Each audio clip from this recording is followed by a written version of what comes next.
Il y a plus de 10 000 ans, le fleuve Euphrate, qui coule de la Turquie à travers la Syrie et l'Irak, est devenu une source d'eau importante. Cependant, il a actuellement un problème significatif. Les niveaux d'eau semblent baisser chaque jour. Mais qu'est-ce qui cause l'assèchement du fleuve? Alors que les niveaux d'eau baissent, davantage de découvertes anciennes auparavant enfouies émergent pour révéler le mystère de l'Euphrate. Une grotte sous l'Euphrate est l'une des découvertes les plus étonnantes récemment mises au jour par les experts, et les sons envoûtants à l'intérieur de ces grottes sont peut-être encore plus significatifs. Rejoignez-nous dans ce récit remarquable d'histoire, de mystère, et peut-être d'un avertissement pour les générations futures, alors que nous dévoilons les secrets du fleuve Euphrate. Numéro 15. Les sons terrifiants. Les grottes découvertes dans l'Euphrate semblent cacher un secret terrifiant que les humains n'ont pas encore découvert. Les formes étranges de ces grottes les distinguent des grottes communes. Ont-elles vraiment été construites par des personnes ou sont-elles une œuvre de la nature? Ces grottes ressemblent à des barreaux de prison. On dirait qu'elles sont conçues pour retenir quelqu'un prisonnier. Et en plus de ces grottes aux formes étranges, des archéologues et même des gens ordinaires ont enregistré divers sons terrifiants provenant du sol. La plupart rapportent que ces sons sont des bruits de gémissements et d'agonie qui vous donneraient simplement la chair de poule et vous feraient faire des cauchemars. Des gens ont enregistré des gémissements et des grognements, certains affirmant avoir entendu ce qui ressemblait à des chaînes en mouvement sous la terre.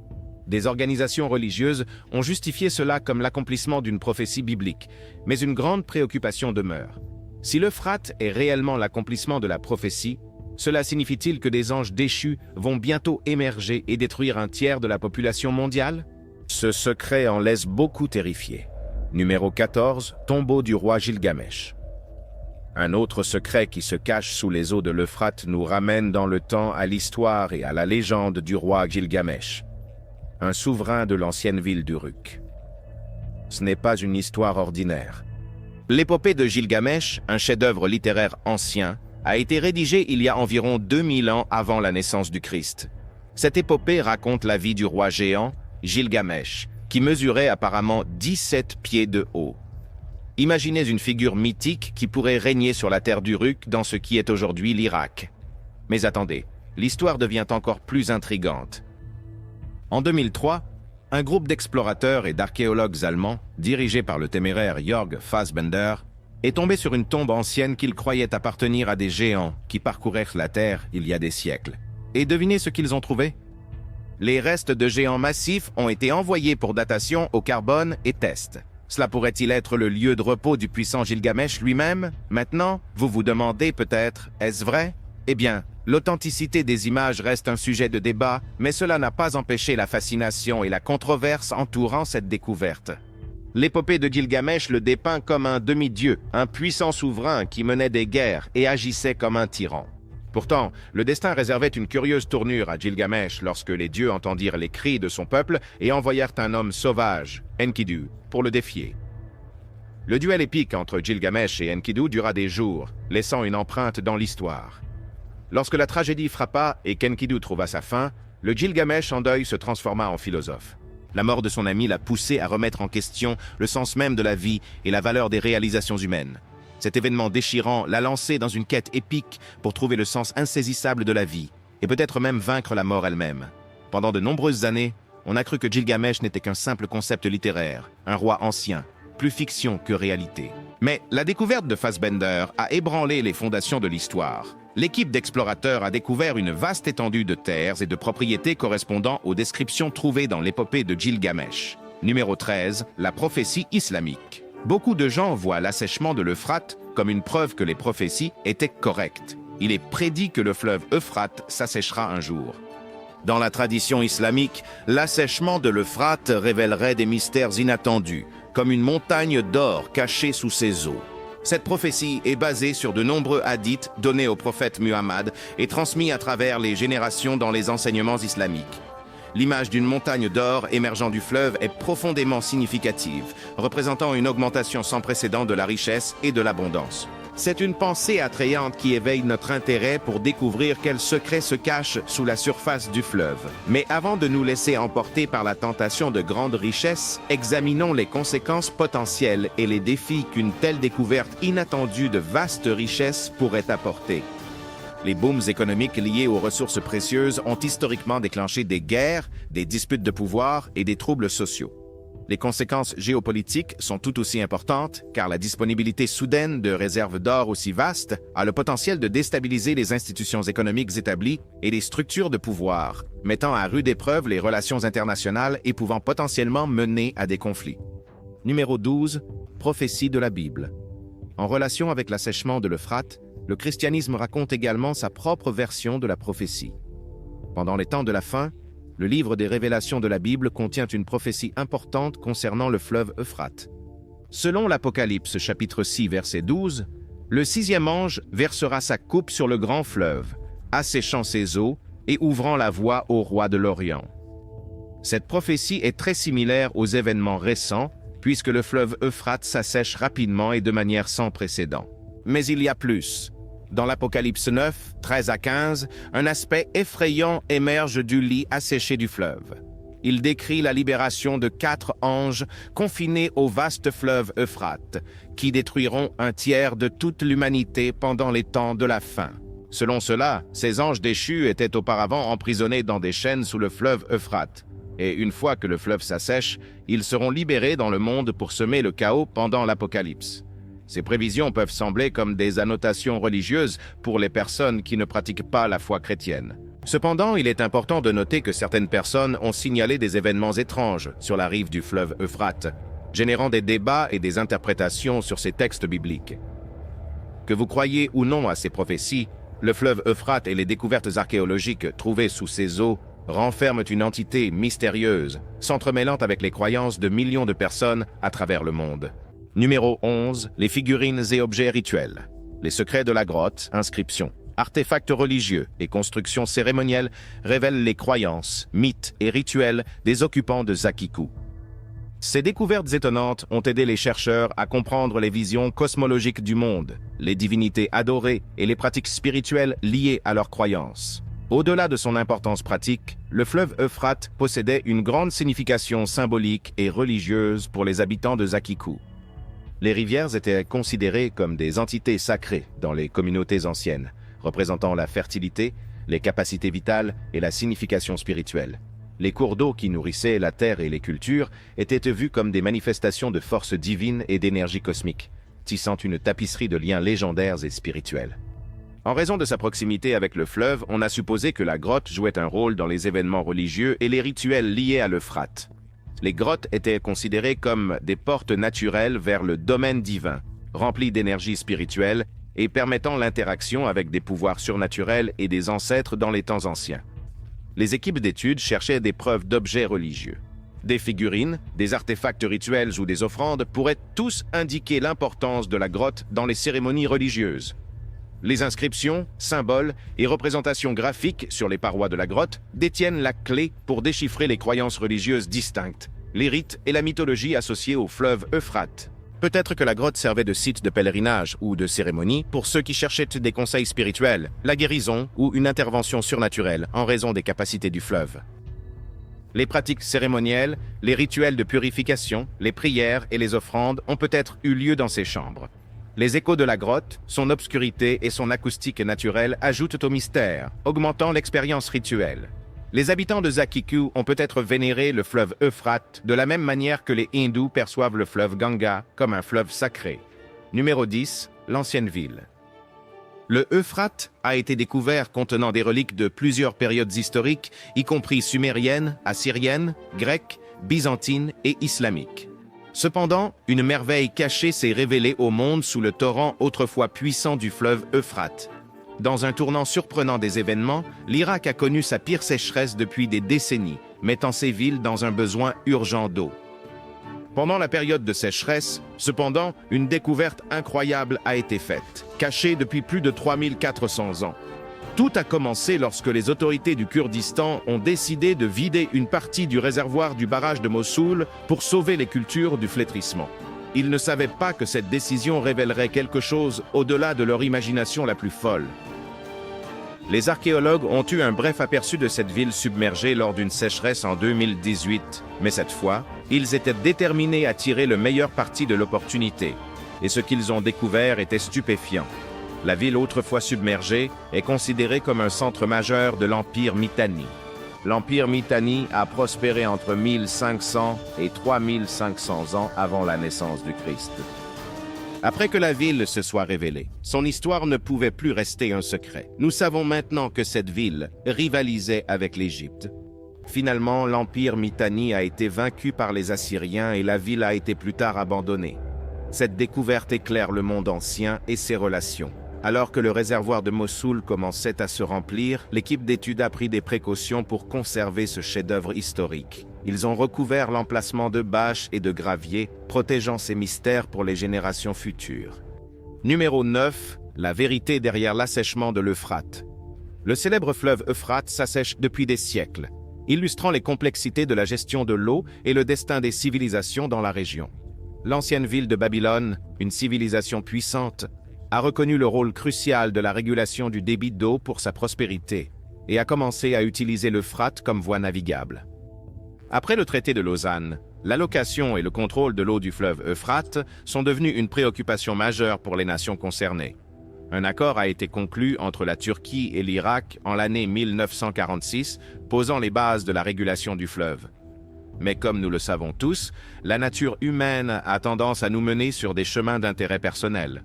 La Turquie, la Syrie et l'Irak ont chacun construit leurs barrages pour exploiter l'eau à leur avantage, entraînant une disparité stupéfiante du débit d'eau en aval.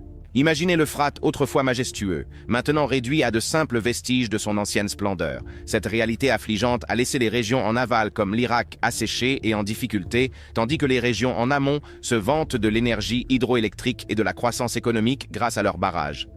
La situation a dégénéré au point où des conflits ont éclaté, l'Irak menaçant même de démolir le barrage de la Syrie par désespoir de plus d'eau. Dans de telles situations désespérées, d'autres pays ont dû intervenir. Grâce à l'intervention de l'Arabie saoudite et de l'Union soviétique, une crise a été évitée, mais les problèmes étaient loin d'être résolus. La soif de plus d'eau a grandi avec peu de considération pour sa nature finie et la nécessité d'une gestion responsable. Les conséquences de cette myopie ont été dévastatrices. Le fleuve autrefois puissant, visible même depuis l'espace, semble maintenant devenir de plus en plus petit, avec la sécheresse qui s'empare de la région, les cultures qui dépérissent et les communautés qui luttent pour une gorgée d'eau potable. Les 9 millions de Syriens qui vivent près de l'Euphrate font face à une menace existentielle, car l'absence d'une alternative adéquate met en péril leurs moyens de subsistance et leur vie. Le fleuve qui nourrissait autrefois la vie et apportait la fertilité à la campagne est devenu une cause de lutte et de misère. Cela semble être le secret derrière l'assèchement de l'Euphrate. Numéro 8. L'ancienne grotte de Zakikou. Des soupçons ont émergé lorsque des chercheurs ont enquêté sur la métropole engloutie nouvellement découverte. Cela pourrait-il être le centre ancien de Zakikou? Cette immense règle, qui s'étendait sur plus de 600 miles des montagnes du Zagros à la mer Méditerranée, était une métropole importante au sein de l'Empire Mitanni, exerçant une influence considérable dans la région. Les Mitannis, cependant, se sont heurtés aux Égyptiens influents qui convoitaient le contrôle de la Syrie. Un cessez-le-feu a été établi avec le pharaon Thoutmôsis IV, mais la montée des Assyriens a scellé la chute de l'Empire. Zakikou a souffert de l'abandon alors que leur puissance s'étendait, finissant par se rendre aux profondeurs de la mer. Cette ancienne ville réémerge déjà, tout comme une grotte fascinante qui a suscité l'intérêt des archéologues et des historiens. Caché dans le secret pendant des millénaires, ce trésor a maintenant émergé des profondeurs, nous entraînant dans un voyage de découverte de secrets comme jamais auparavant. Numéro 7. La vie quotidienne des habitants de Zakikou. Des équipes d'archéologues experts examinent soigneusement chaque artefact, structure et formation géologique à Zakikou, l'ancienne ville. À chaque découverte, ils en apprennent davantage sur cette civilisation perdue depuis longtemps. Leurs activités quotidiennes, leurs structures sociales et leurs pratiques économiques sont toutes révélées. Même les plus petits morceaux de poterie, outils et effets personnels fournissent des informations importantes sur l'artisanat, la technologie et les habitudes des personnes qui prospéraient autrefois ici. Cependant, cette grotte contient plus que de simples artefacts. Sa proximité avec le puissant fleuve Euphrate révèle un lien fort avec la vie des anciens habitants. L'Euphrate, ligne de vie d'une civilisation ancienne, a joué un rôle crucial en tant que source d'eau principale pour l'irrigation. Des terres fertiles et des systèmes d'irrigation efficaces ont produit des récoltes abondantes, permettant à une société agricole prospère de se développer. Cette abondance de nourriture n'a pas seulement amélioré l'économie de la ville, mais a également créé la base du riche tissu culturel et social de la ville. La découverte de récipients en céramique avec des tablettes cunéiformes provenant des profondeurs de l'Antiquité a servi d'archive significative de documents écrits, nous offrant un aperçu direct de la vie quotidienne de nos ancêtres anciens. Certaines des tablettes contenaient encore des empreintes de sceaux, y compris une appartenant à Gimel Ninkarik, un homme important dans la ville voisine de Turka. Ce lien vital indiquait son autorité et son implication dans la communauté, motivant les universitaires à approfondir sa vie et la civilisation de la fin du XVIIIe siècle avant la naissance du Christ. Une micro-histoire fascinante de Gimel Ninkarik et de son village a émergé lorsqu'ils ont déchiffré ses textes intimes. Ces tablettes, situées dans ce qui semblait être sa maison, ont révélé non seulement les expériences des personnes riches, mais aussi les souffrances de se confronter à des difficultés financières, comme une petite fille nommée Guadam. Ces archives, minutieusement analysées et publiées par l'épigraphiste de l'équipe, Olivier Rull, ont offert une rare fenêtre sur les problèmes et les succès des anciens habitants de la Turquie. Numéro 6, tunnel. Alors que les eaux se retiraient, une découverte incroyable a émergé du passé étonnant. Les tunnels qui étaient auparavant enfouis sous l'eau du célèbre fleuve Euphrate sont ce secret caché. Le tunnel ancien présente un travail impeccable et des escaliers bien conçus. C'est assez incroyable pour les historiens d'observer un bâtiment aussi extraordinaire. Mais qui aurait pu créer une telle merveille? Ceux qui croient en la prophétie chrétienne pensent que les tunnels mènent à la prison où les anges sont emprisonnés. Cependant, la majorité des gens croient que ce n'est pas le cas. Un examen plus approfondi du texte historique révèle que ces tunnels mythiques reliaient les villes de Babylone en Mésopotamie. Bien que son existence ait parfois été mise en doute, l'apparition de ce tunnel semblait la confirmer. Nous croyons qu'à mesure que les experts explorent cette découverte ancienne, des vérités historiques jusqu'alors inconnues seront révélées, éclairant les secrets de notre histoire. Les murs du tunnel sont ornés d'une architecture solide et d'un artisanat raffiné, évoquant une civilisation oubliée depuis longtemps. Selon certaines traditions historiques, ces tunnels sont liés à la légendaire reine Sémiramis. Ces découvertes valident ce qui n'était auparavant consigné que dans de vieux écrits. Cependant, nous ne pouvons nous empêcher de remonter le temps pour établir les liens, alors que les mystères anciens sont révélés par l'assèchement du fleuve Euphrate. C'est maintenant l'heure du choix du jour de l'abonné. Nous vous avons déjà parlé des grottes et des tunnels qui ont émergé, ainsi que des sons terrifiants rapportés dans ces grottes. Récemment, une grotte sous l'Euphrate a été fermée parce qu'ils ont trouvé cela. Cette anomalie de la nature ne ressemble à rien de ce qui a été vu auparavant. Un poisson? Un reptile? Peut-être les deux, ou peut-être aucun de ceux-ci. Sa grande bouche et sa longue langue semblable à un serpent le rendent sûrement capable de dévorer des humains. Peut-être était-ce la source de ces sons? Ou y a-t-il des créatures encore plus dangereuses cachées dans ces grottes et tunnels, prêtes à émerger? Qu'en pensez-vous? Numéro 5, langue, écriture et peinture. Les scientifiques ont découvert des inscriptions, des écrits et des représentations artistiques dans ces salles sacrées qui contiennent les clés pour déverrouiller le passé. Nous obtenons des récits de première main sur la vie des gens dans cette région, alors que les historiens traduisent ces inscriptions et s'émerveillent devant les images fascinantes. Quel voyage dans le temps! C'est comme si nous avions été transportés directement dans le cœur et l'esprit de nos ancêtres. Ces découvertes étonnantes comblent non seulement des lacunes essentielles dans l'étude, mais servent également de base critique pour les recherches futures. Chaque écriture, des parois des grottes aux artefacts intéressants, a une histoire à raconter. Ces inscriptions contiennent la clé d'une multitude de connaissances allant de la communication et de la littérature aux quêtes intellectuelles anciennes. Les chercheurs plongent dans les documents administratifs, les décrets juridiques et les inventaires afin de fournir un aperçu de la gouvernance et des systèmes économiques de Zakiku. Mais attendez, il y a plus. Les chercheurs obtiennent des informations sur la structure sociale, l'organisation politique et les pratiques administratives de cette métropole animée en analysant ces documents. Nous recréerons la vie quotidienne des gens, leurs emplois et les relations complexes entre les différents groupes de la société. Et il y a encore plus. Des textes religieux et des chansons peuvent être trouvés parmi ces inscriptions, fournissant un aperçu des croyances spirituelles, des cérémonies et des pratiques des anciens Zakikuyans. Ces œuvres nous permettent d'explorer le panthéon de divinités de la ville, leurs fonctions et les croyances cosmologiques qui ont influencé la vie des habitants de Zakiku. Les représentations créatives trouvées dans la grotte de Zakiku servent de fenêtres sur l'environnement culturel et historique de cette ancienne ville. Les gravures et sculptures représentent des scènes de la vie ordinaire, des récits mythologiques et des événements historiques avec un détail exquis. Ces œuvres d'art captivantes sont des témoignages visuels des riches traditions culturelles, des styles artistiques et des significations symboliques de Zakiku. Les chercheurs peuvent reconstituer l'esthétique, le symbolisme et les techniques artistiques utilisées par les anciens résidents talentueux en étudiant ces images. De plus, explorer cette grotte offre un lien avec des événements historiques plus larges et les cultures environnantes. L'art de la grotte dévoile des histoires inédites et offre une connaissance plus complète du rôle de Zakiku dans le vaste tissu de l'histoire, des conflits et guerres aux événements clés qui ont marqué leur passé. Numéro 4. Le croissant fertile. L'Euphrate a conduit à la naissance des civilisations, d'où est né un terme célèbre connu sous le nom de croissant fertile dans les chapitres de l'histoire. Imaginez une vaste plaine plate entre deux grands fleuves, le Tigre et l'Euphrate. C'était l'ancienne terre de Mésopotamie, où les premières civilisations ont pris racine. La Mésopotamie, signifiant terre entre les fleuves, fait partie de la région plus vaste connue sous le nom de croissant fertile, s'étendant du golfe Persique à la mer Méditerranée. C'est ici que les toutes premières communautés agricoles sont nées, posant les bases des grandes civilisations qui ont suivi.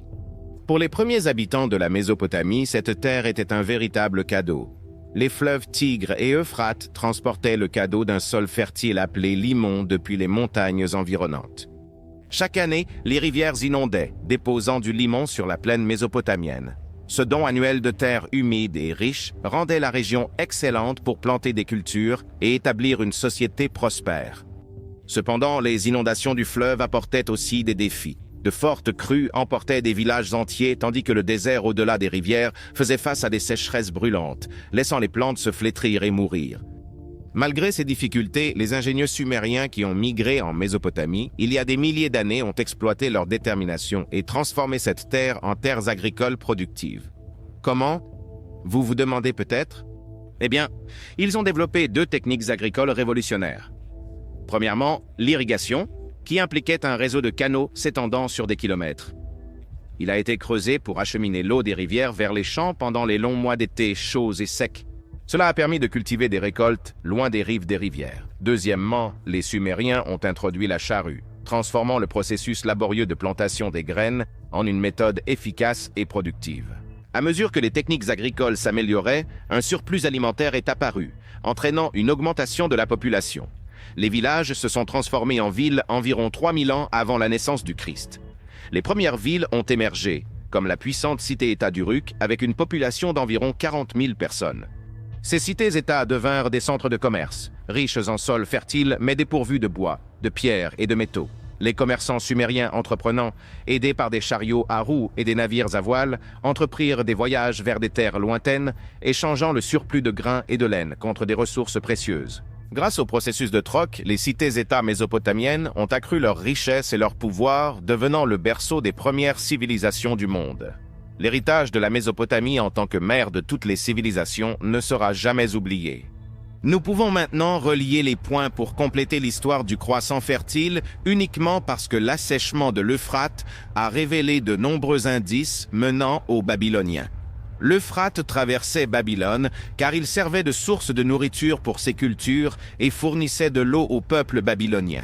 De nombreux vestiges archéologiques, comme des maisons, révèlent comment les Babyloniens construisaient des structures dans et autour du fleuve Euphrate. Numéro 3. Construction, récipients en céramique et tablettes cunéiformes. Alors que la région continue d'être frappée par des sécheresses, de nombreuses nouvelles merveilles archéologiques ont émergé des profondeurs cachées des voies navigables. Il y avait aussi des bâtiments bien préservés dans l'ancienne ville.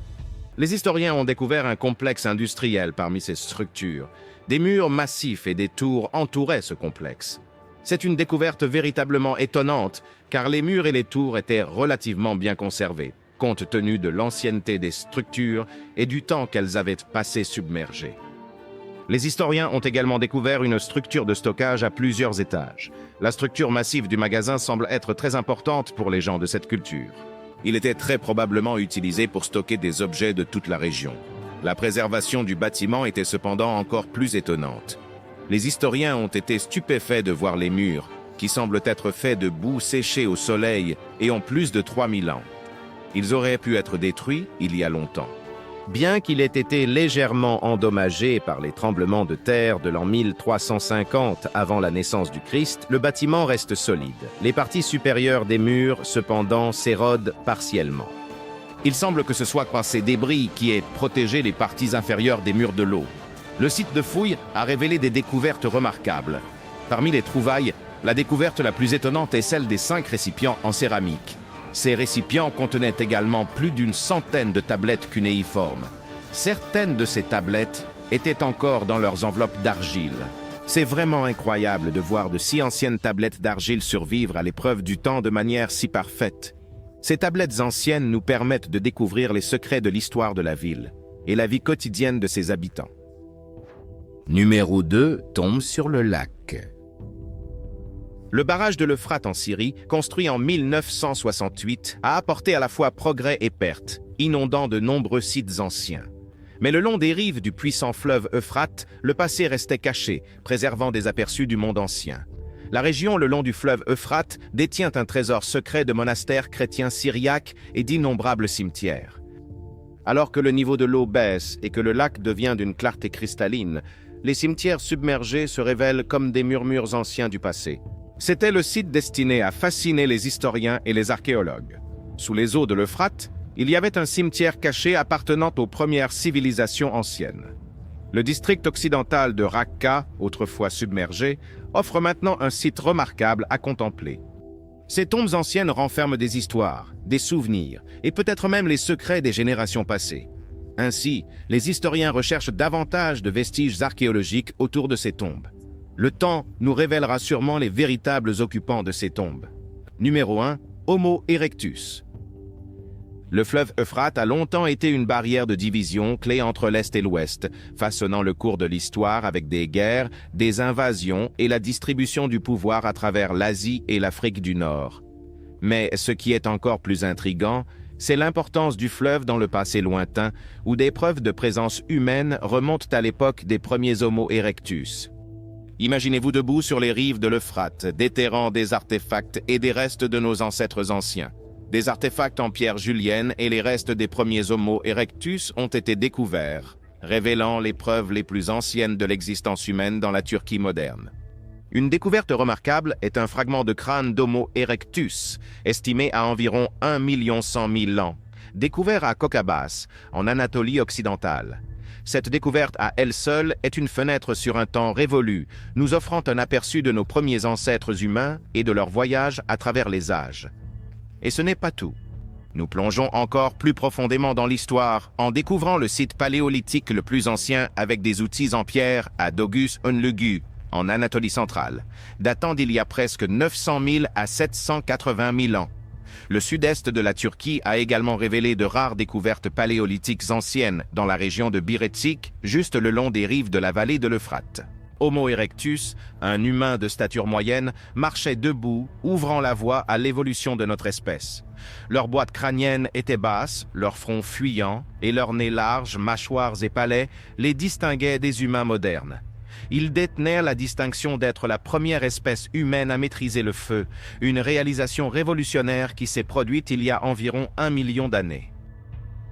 Alors que nous restons stupéfaits devant ces découvertes remarquables, nous ne pouvons nous empêcher d'imaginer la vie de nos anciens ancêtres naviguant dans les paysages de la Turquie primitive, utilisant des outils en pierre pour s'adapter et prospérer dans leur environnement. Merci de nous avoir regardés et à la prochaine.